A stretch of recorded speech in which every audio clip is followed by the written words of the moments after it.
What's up? I'm going to talk about putting a foot brake sole onto a skate shoe to make it last a lot longer and make it a lot nicer for foot braking. So the reason you'd want to do this is that if you're longboarding or cruising around a lot, the best way to control your speed down a hill or approaching an intersection or whatnot is to foot brake. But of course, skate shoes only last so long if you're grinding them into cement all the time. So a foot brake sole is really, really handy for making the whole process a lot better.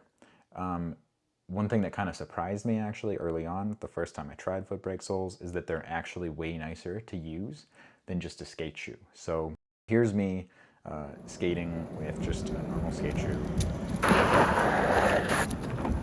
And it's pretty loud and like grating, and that's fine when you foot brake, but compare this to after I put on a foot brake sole, it sounds just like silent. And that's just way nicer. It's kind of like upgrading from, traditional skate wheels to some nice longboard wheels. It's just smoother, feels better, works better, sounds better. It's pretty nice.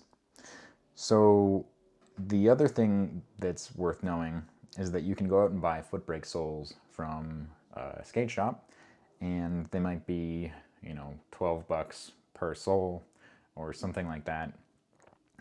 So a little bit expensive, still very much cheaper than buying new skate shoes all the time. But actually, I figured out through some searching, and this was kind of a test run actually, and it works really well, so I'm pretty excited about that. You can buy like bulk neoprene rubber. So I'll put a link to what I got, and hopefully that lasts for a while.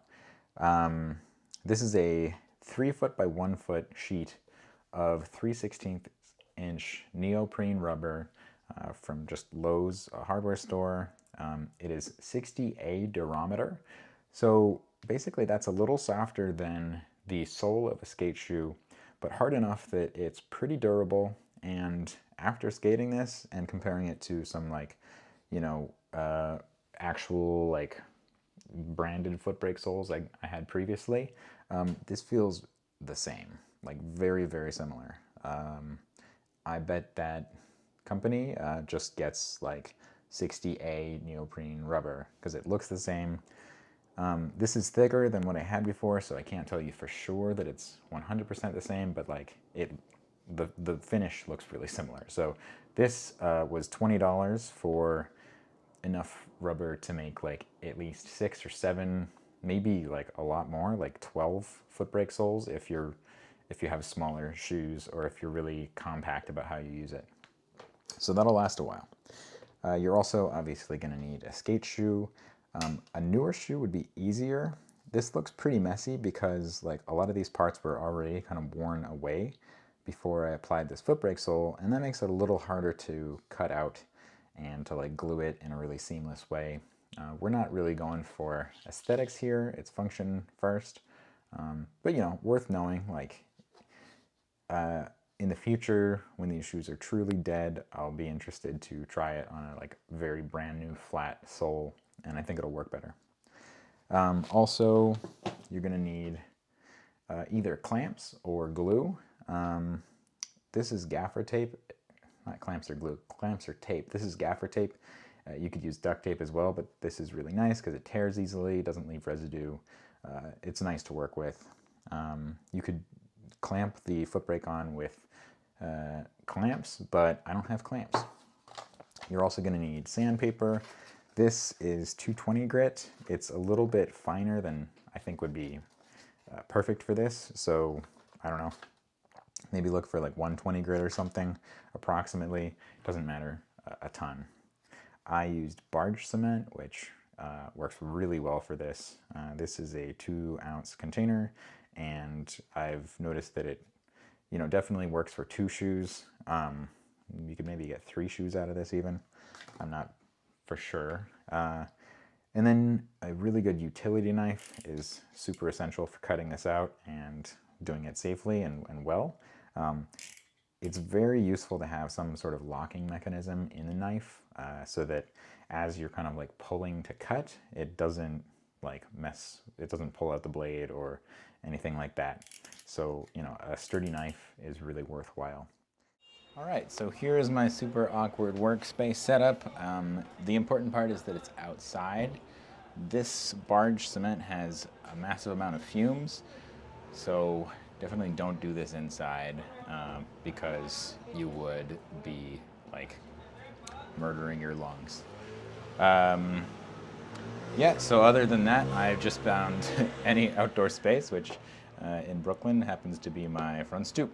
You know, the first thing I'm going to do is just like, since this isn't already pre-cut, I'm going to cut a section of it for this shoe. I'm going to put it kind of diagonally so that I have like a little bit of margin of error for when I put this down. I found last time that like once I connected these two, they were really set together even kind of instantly. So I couldn't like drop it and then reposition it very easily.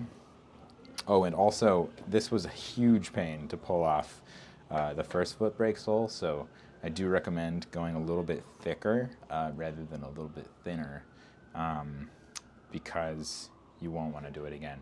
All right, so I'm gonna kind of start by cutting this out for myself, and this is pretty thick rubber, so even just cutting it might be kind of intense a little bit. I've got a cutting mat here below. Oh my god, I should have a ruler. This is kind of tough, but it's coming actually. Oh, turns out you can just kind of rip it once you've got a starter line. All right, and then you pretty much just read the instructions on this. I'm sure different glues might work, but this is apparently like a really popular glue for like shoe repair and boot repair, so seems like the best thing to do here. So basically it says surfaces must be clean and dry. I did clean this with a bit of rubbing alcohol before I started. It looks dirty still because there's like glue residue from last time, but I cleaned it about as well as I could. Wanted to especially make sure there was no like pebbles in there, which I imagine would be kind of annoying if like they were trapped and then you might feel them when you were walking or skating.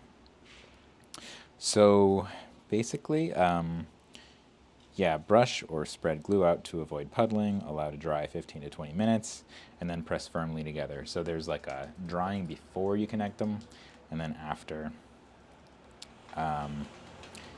Yeah, the other thing I did last time, some people suggest like literally cutting into the shoe and into the rubber, but I think that's a little bit of overkill, most likely.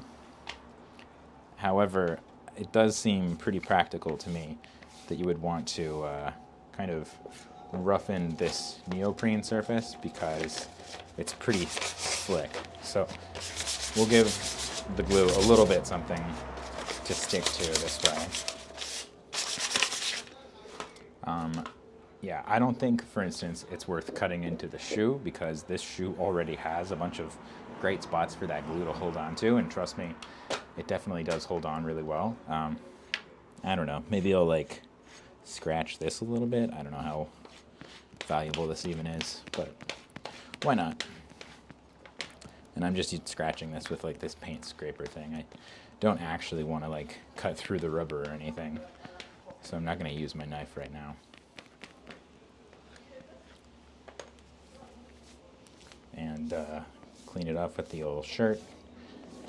Might as well, just to make sure there's not a bunch of dust or something. All right. Apologies for the New York street sounds, kind of unescapable here. Last time I found, by the way, that this 2 fluid ounce container was just about perfect for 2 shoes total. So I'm gonna try to use about half of this. And I'm gonna look at the time. All right, and then try to kind of finish this in about 15 minutes so that I can kind of not shoot over that too far, and then glue them together. And it's kind of already getting dark this afternoon. Yay, winter. Anyhow, let's try this out. So I'm gonna spread it on. I'll just do it like this.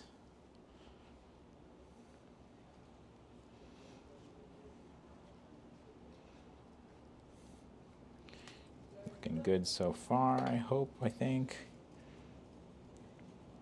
Wow, yeah, that smells powerfully. So this is why you should not do this inside. Maybe some glues would be a little less noxious, but this one is intense. It smells like a shoe factory. And you would want some like respiratory devices, like a gas mask probably, if you were actually doing this in a confined space. Honestly, if you had a fan or something, probably wouldn't hurt to like run that.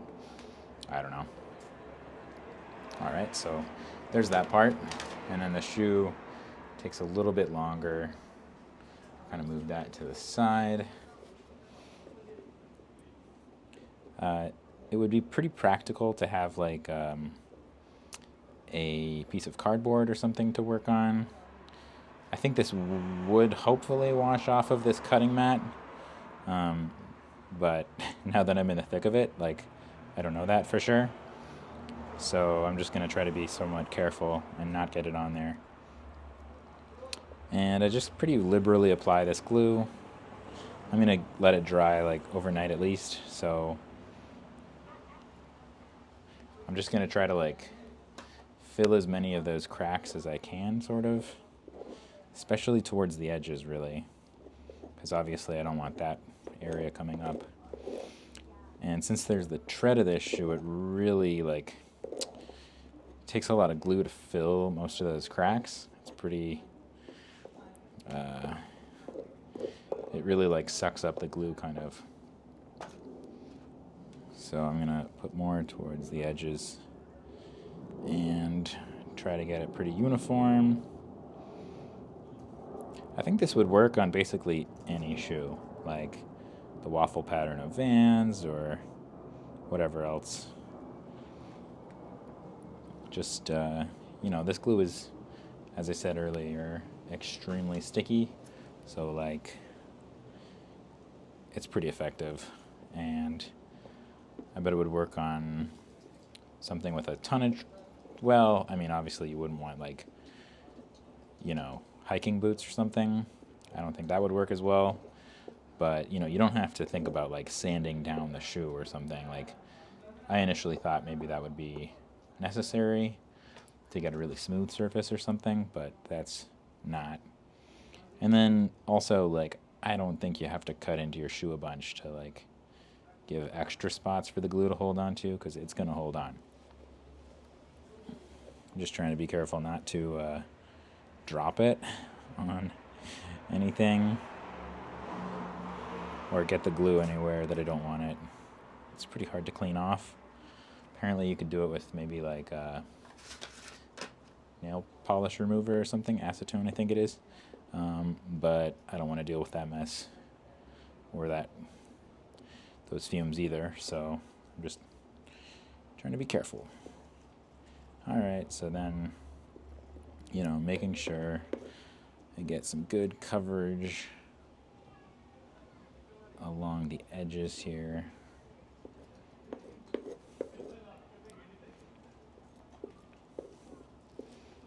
Really trying to make sure I don't miss any edges, because I don't want to have to like put extra glue in there after the fact. And then this area is really worn down, so I don't know. That'll kind of necessarily be a little sketchy, but it shouldn't be too much of a problem. And I'm, again, trying not to use more than half of this on a single shoe, because then I'd have to go buy another container, and it would also just be probably wasteful at that point. Half a container worked plenty well on the first go around. It's dripping off the side here. Well, skate shoes aren't meant to look beautiful anyway. Okay. Just trying to get all the little cracks along the edges though.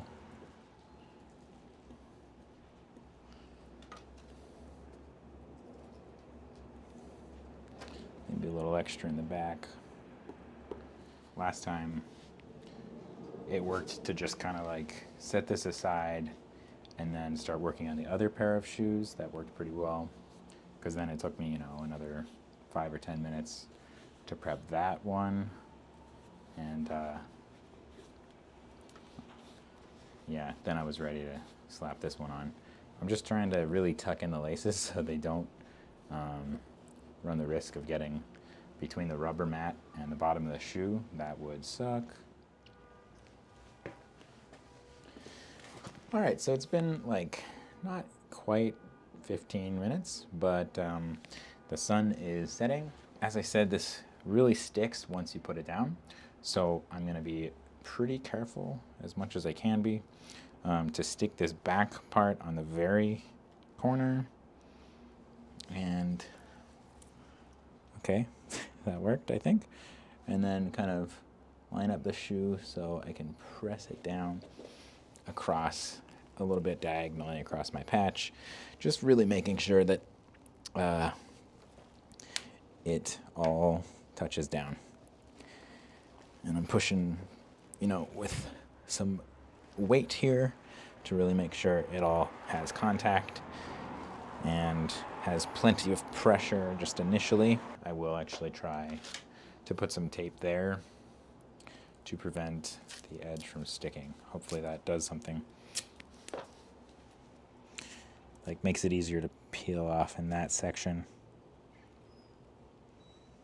If it's just rubber on rubber with barge cement, I worry that it could be maybe a little more permanent than I want it to be.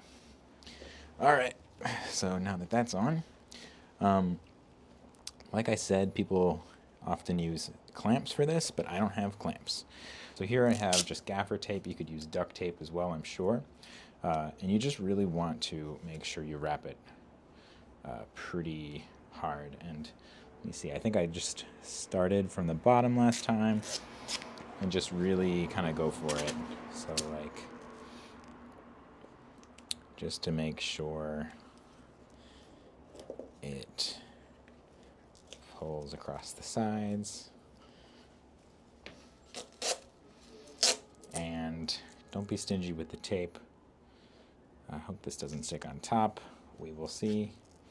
Yeah, don't preserve your tape, because hey, you're saving yourself from buying clamps, and you're saving your shoes from wearing out and throwing them out soon. So, you know, don't feel too bad about wasting a little bit of tape maybe. All right, and really make sure to tape down the front toe, of course. You definitely don't want that peeling up, so really pull it back and tape it on.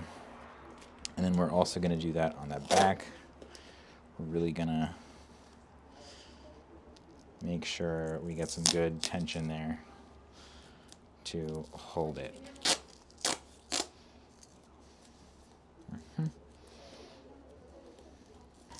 Just really clamping this on with tape.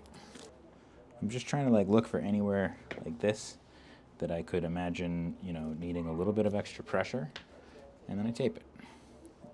Oh, I see one more spot that I really want to kind of stick on better up here, just kind of like in that toe area. So I'm going to try to do that with tape. It's a little bit cold out right now. It's like 50 degrees, and I think this stuff works best at like 70 degrees.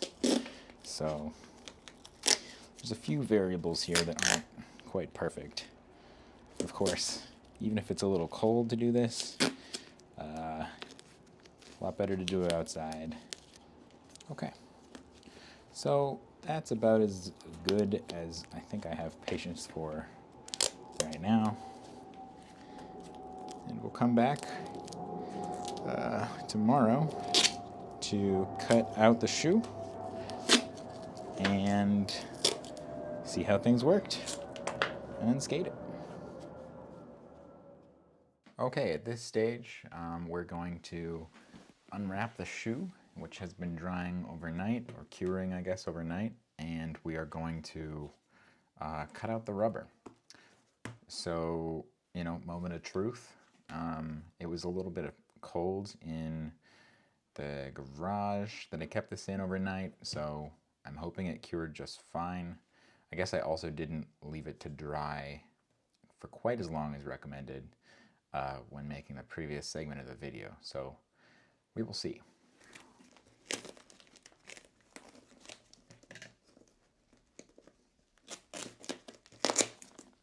Okay, so we can see that after pulling all the tape away, the shoe is here. And the next stage, obviously, is to cut out the rubber from around the shoe.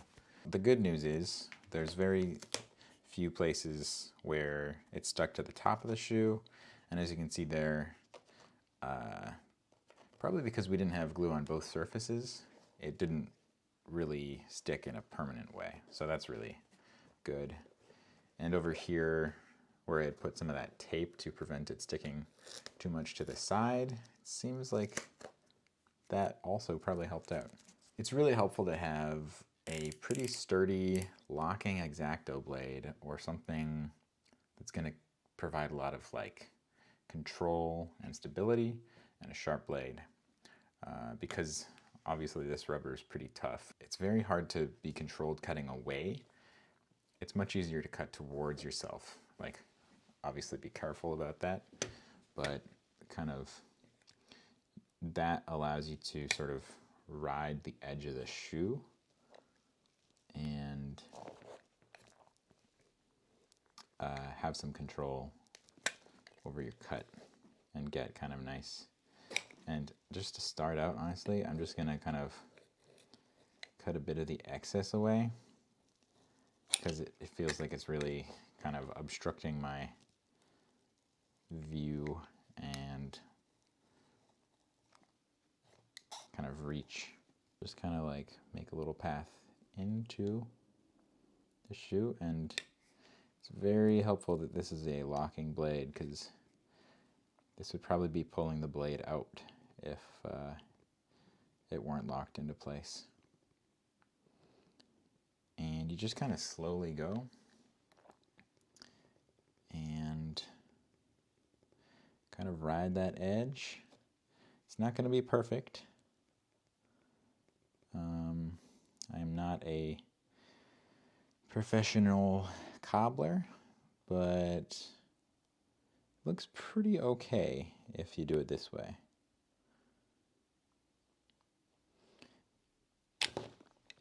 Careful when you get to the edge there. Don't slash your arm.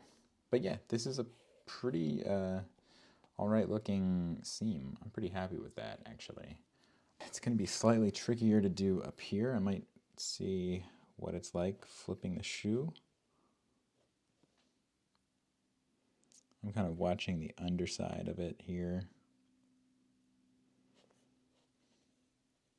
Here I might try to actually push it away from myself, see if that helps me on this direction of curve.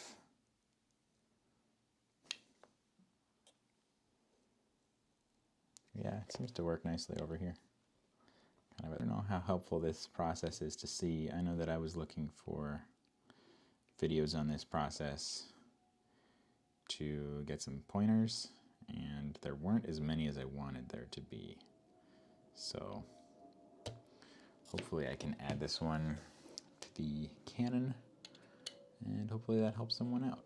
That kind of worked pushing away from me, but this edge doesn't look as good as this edge, really. And I think it's probably not enough material there to easily kind of cut it better. Maybe there's just enough. So now the back portion here.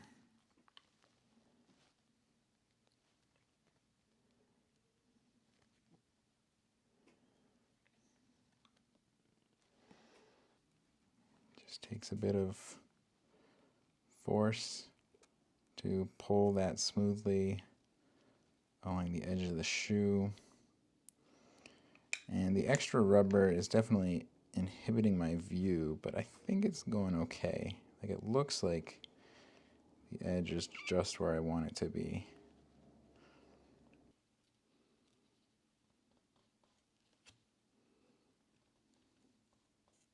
All right, so this is part of the problem of using a used shoe for this rather than starting fresh. This part of the shoe was already pretty like rubbed down, so the edge isn't gonna look great. But you know, I think that'll work okay. Feels like this is really, really on there, which is great. Based on my previous experience of trying to pull off the last piece of foot brake, it's really sturdy. So I think this will be just fine. Kind of the last thing that I found was that if I just walked on these shoes with the very smooth rubber, it feels extremely weird and slippery. So you can either just skate that off or you could sand that off quickly because the road's going to sand it basically in a few minutes anyway. But if you did sand it on your own, that would kind of like prepare it, I would say, to be a little bit better kind of right out of the gate and to prevent you hopefully from like, I don't know, slipping on some wet linoleum tiling or something if you walk in your kitchen or whatever.